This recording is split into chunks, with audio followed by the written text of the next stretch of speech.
दोस्तों, स्वागत है आप लोगों का हमारे यूट्यूब चैनल गुड से प्रजापति में। दोस्तों, बिहार में एक बार फिर नीतीश सरकार जो है जोरों शोरों से सरकार बनाने के लिए तैयार हो गए हैं और उन्होंने आज शपथ भी ले ली है दोस्तों।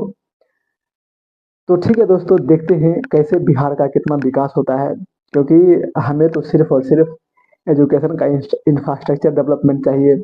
बिहार में कंपनियां चाहिए, क्योंकि बिहार दोस्तों काफी समय से अनडेवलप्ड रहा है। जब से आज़ादी मिली है तब से लेकर बिहार की जो स्थिति है दोस्तों, सारे के सारे पॉलिटिकल पार्टियां तो रही, लेकिन सब ने दोस्तों सिर्फ और सिर्फ बिहार को लूटने का ही काम किया है। बस अभी जो सरकार एनडीए की बनी है, इसमें देखते हैं कितना बिहार विकास करता है, कितनी कंपनीज आ पाती है, एजुकेशन पर कितना सुधार होता है। हमें सिर्फ यही देखना है दोस्तों, क्योंकि अभी जिस जिस स्टेज में शिक्षा में सही विकास नहीं होता है, अ, यदि प्राइवेट सेक्टर में ज़्यादा वृद्धि नहीं होता है दोस्तों, उस देश का जो एम्प्लॉयज है वो दूसरे स्टेट ही जाएगा काम करने के लिए। यही तो होता आ रहा है दोस्तों, और यही आगे होगा यदि फिर इस सरकार ने रोजगार पर और एजुकेशन पर, इंफ्रास्ट्रक्चर पर और रोड डेवलपमेंट लेकर के दोस्तों, मतलब समझिए ना, पूरे पूरे इंफ्रास्ट्रक्चर पर यदि विकास, इंफ्रास्ट्रक्चर डेवलपमेंट नहीं हुआ और प्राइवेट सेक्टर नहीं आया, तो वही होगा जैसे बिहार की हालत है वही हो रखी है। क्योंकि बिहार एक दोस्तों कृषि प्रधान राज्य है, और यहाँ पर आधे से अधिक आबादी जो दोस्तों कृषि पर निर्भर रहता है।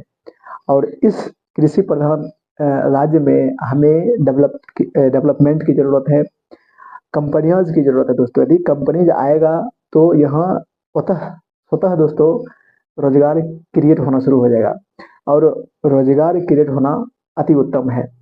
क्योंकि जैसे ही रोजगार क्रिएट हुआ, तैसे ही बिहार से दोस्तों जो मजदूर लोग यहाँ से जाते हैं वो पलायन करना बंद कर देंगे, और खुद का रोजगार दोस्तों खुद यदि अपने स्टेट में मिल रहा है, दूसरे स्टेट जाने की क्या जरूरत है।